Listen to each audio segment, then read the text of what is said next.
বিসমিল্লাহির রহমানির রহিম। প্রিয় দর্শক, আসসালামু আলাইকুম।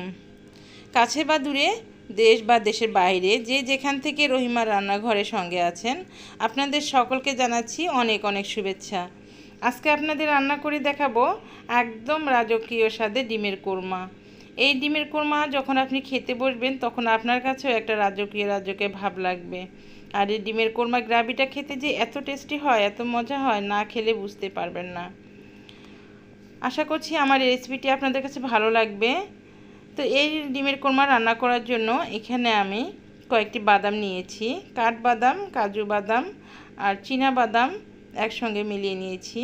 5টি কাঁচামরিচ, 8-10টি রসুনের কোয়া নিয়েছি, একটি জয়ফলের 4 ভাগের 1 ভাগ, হাফ চামচ শাহি জিরা, একটি জয়িত্রী, আর নিচ্ছি প্রায় হাফ চামচের মতো সাদা গোলমরিচ, প্রায় 1 চামচের মতো নিয়েছি পোস্তদানা। এই মশলাগুলো সবগুলো আমি এখন ভালোভাবে পেস্ট করে নেব। পেস্ট করার জন্য একটি ব্লেন্ডার জারের মধ্যে নিয়ে সামান্য একটু পানি দিয়ে আমি খুব ভালোভাবে একদম মসৃণ করে পেস্ট করে নেব। আপনারা চাইলে কিন্তু মশলাগুলো পাটা দিয়ে বেটে নিতে পারেন। মশলাগুলো পেস্ট করে আমি এক সাইডে রেখে দিব। এদিকে চুলায় একটি প্যান বসিয়েছি আর প্যানের মধ্যে কিছুটা তেল গরম করে নিয়েছি। তেলের মধ্যে 2টি পেঁয়াজ কুচি দিয়েছি বেরেস্তা করে নেওয়ার জন্য। পেঁয়াজগুলো বেশি পুড়িয়ে ফেলা যাবে না, খুব সুন্দরভাবে একটা লালচে লালচে কালার যখন আসবে তখন এই পেঁয়াজের বেরেস্তাগুলো একটা বাটিতে উঠিয়ে নিয়ে আমি এক সাইডে রেখে দিচ্ছি। একই তেলের মধ্যে 1 কাপ পেঁয়াজ কুচি দিয়ে দিচ্ছি। আমি এখানে কোনো পেঁয়াজের পেস্ট ব্যবহার করব না, পেঁয়াজ কুচিটাই দিচ্ছি, এই জন্য 1 কাপ দিয়েছি।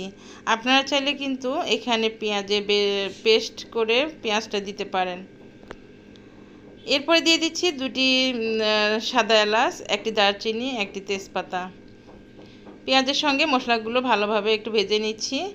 এর মধ্যে দেখা যাবে মশলাগুলো থেকে খুব সুন্দর একটা সুঘ্রাণ আসছে। আর পেঁয়াজটা কিন্তু বেশি লাল করা যাবে না, সামান্য একটু যখন কালার চেঞ্জ হবে তখন এর মধ্যে মশলাগুলো দিয়ে দিচ্ছি। দিয়ে দিলাম 1 চামচ আদা পেস্ট, আর মশলাগুলো যে আমি ব্লেন্ডারে পেস্ট করে নিয়েছিলাম সেই পেস্টগুলো দিয়ে দিলাম। চুলা আমি এই পর্যায়ে লো মিডিয়াম মাঝামাঝিতে রেখেছি। এরপরে পেঁয়াজের সঙ্গে মশলাগুলো একটু নাড়াচাড়া করে মিশিয়ে নিচ্ছি। এই মশলাগুলো কিছুক্ষণ ভাজার পরে খুব সুন্দর একটা ফ্লেভার বের হবে এখান থেকে। মশলাগুলো যখন সুন্দর একটা ফ্লেভার আসবে তখন এখানে দিয়ে দিচ্ছি আমি কিছুটা পানি দিয়ে দিলাম। ব্লেন্ডারের মধ্যে যে মশলাগুলো পেস্ট করে নিয়েছিলাম সেই পানিটা দিয়ে দিচ্ছি। এরপরে পেঁয়াজ আর পানি একসঙ্গে খুব ভালোভাবে মিশিয়ে নিচ্ছি। মেশানো হয়ে গেলে এখানে দিয়ে দিচ্ছি হাফ চামচ জিরা গুঁড়া, প্রায় হাফ চামচ ধনিয়া গুঁড়া, আর দিচ্ছি সামান্য একটু প্রায় হাফ চামচ থেকে একটু কম দিয়ে দিলাম শুকনো মরিচের গুঁড়া। এই লাল মরিচের গুঁড়াটা দিলে কিন্তু এর কালারটা অনেক সুন্দর আসে, এই জন্য মরিচের গুঁড়াটা একটু দেওয়ার চেষ্টা করবেন। আর দিয়ে দিচ্ছি সামান্য একটু গরম মশলা গুঁড়ো। গরম মশলা গুঁড়ো ডিমের মধ্যে দিলে কিন্তু অনেক ভালো লাগে, এর একটা সুন্দর সুঘ্রাণ আসে। আপনারা অবশ্যই গরম মশলা গুঁড়ো ডিমের মধ্যে দিয়ে দিবেন। এরপরে কিছুক্ষণ নাড়াচাড়া করে নিয়ে এর মধ্যে দিয়ে দিচ্ছি হাফ কাপের মতো টক দই দিয়ে দিলাম, আর দিচ্ছি 2 থেকে 3 চামচের মতো টমেটো সস। এরপর মশলাগুলো আবারও ভালোভাবে মিশিয়ে নিচ্ছি। আমি যে ডিমের কোরমাতে উপকরণগুলো ব্যবহার করেছি অবশ্যই এগুলো দেওয়ার চেষ্টা করবেন, তাহলে দেখবেন আপনিও কিন্তু খুব সুন্দরভাবে এই ডিমের কোরমা রান্না করে নিতে পারছেন আর পরিবারের সদস্যের মুখে খুব মজাদার একটি খাবার তুলে দিতে পারছেন। এভাবে ডিমের কোরমা রান্না করে যদি কেউ দেন তাহলে কিন্তু সবাই আপনার প্রশংসা করবে। এরপরে আমি এখানে দিয়ে দিচ্ছি 5টি ডিম আগে থেকে সেদ্ধ করে ছিলে ভালোভাবে ধুয়ে নিয়েছি। আর ডিমের গায়ে আমি কিন্তু গোল গোল করে কেটে দিয়েছি। এতে করে হবে কি, মশলাগুলো ডিমের গায়ে থেকে চিরা যে আমি যে কেটে দিয়েছি সেই কাটা দাগগুলোর মধ্যে ডিমের মশলাটা ঢুকে যাবে, আর খেতেও কিন্তু অনেক ভালো লাগবে। আমি যেহেতু ডিমগুলো কেটে দিয়েছি, একটু বেশি করে কেটে দিয়েছি, এই জন্য একটু আলতোভাবে নাড়া দিতে হবে যেন ডিমগুলো ভেঙে না যায়।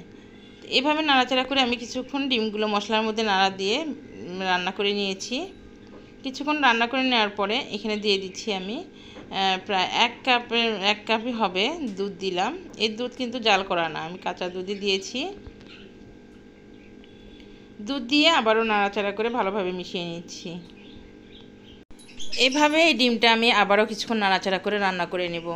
এই পর্যায়ে ডিমের গ্রেভিটা কিন্তু অনেক ঘন থাকে, এই জন্য নাড়া দিতে হবে যেন তলায় না লেগে যায়। এই দিকটা কিন্তু অবশ্যই সাবধানে থাকতে হবে।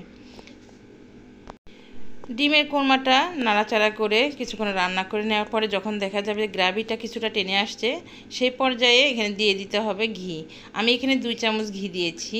অবশ্যই ঘিটা দিয়ে দিবেন, তাহলে কিন্তু একটা রাজকীয় স্বাদ পাবেন, আর খেতেও কিন্তু অনেক মজা হবে, আর এর ফ্লেভারটা কিন্তু অনেক ভালো আসবে। এরপরে ঘিটা নাড়া দিয়ে আমি আবারও মিশিয়ে নিচ্ছি। মিশিয়ে নিয়ে আমি চুলাটা একদম লো হিটে রেখে ঢাকনা দিয়ে 10 মিনিটের জন্য চুলার উপরে রেখে দেব। এতে করে যে বাকি যে গ্রেভিটার মধ্যে যে বাকি পানিটা থাকে, এক্সট্রা যে পানিটা থাকবে, সে পানিটা টেনে যাবে, আর গ্রেভিটা একটু ঘন হবে, খেতেও কিন্তু অনেক ভালো হবে। তো আলহামদুলিল্লাহ আমার ডিমের কোরমাটা রান্না হয়ে গেছে। আর দেখুন ডিমের গ্রেভিটা কত সুন্দর হয়েছে, দেখতে কিন্তু অনেক লোভনীয় লাগছে, আর খেতেও মাশাআল্লাহ অনেক অনেক ভালো হয়েছিল।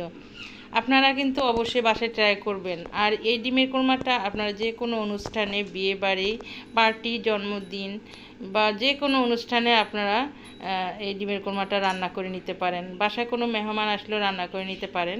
আপনি এই ডিমের কোরমাটা রান্না করে যাকে খাওয়াবেন সে কিন্তু আপনার প্রশংসা করবেই করবে। তো ফ্রেন্ডস, আমার রেসিপিটা কেমন হয়েছে কমেন্ট করে জানাবেন। আমার রেসিপিটি যদি বিন্দুমাত্র ভালো লেগে থাকে আমার চ্যানেলটি সাবস্ক্রাইব করে আমার পাশে থাকবেন। আর যারা সাবস্ক্রাইব করেছেন আপনাদের অসংখ্য ধন্যবাদ জানাচ্ছি। লাইক কমেন্ট করবেন, বেশি বেশি করে শেয়ার করবেন। তো আপনাদের সকলের সুস্বাস্থ্য কামনা করে এখানে শেষ করছি। আল্লাহ হাফেজ।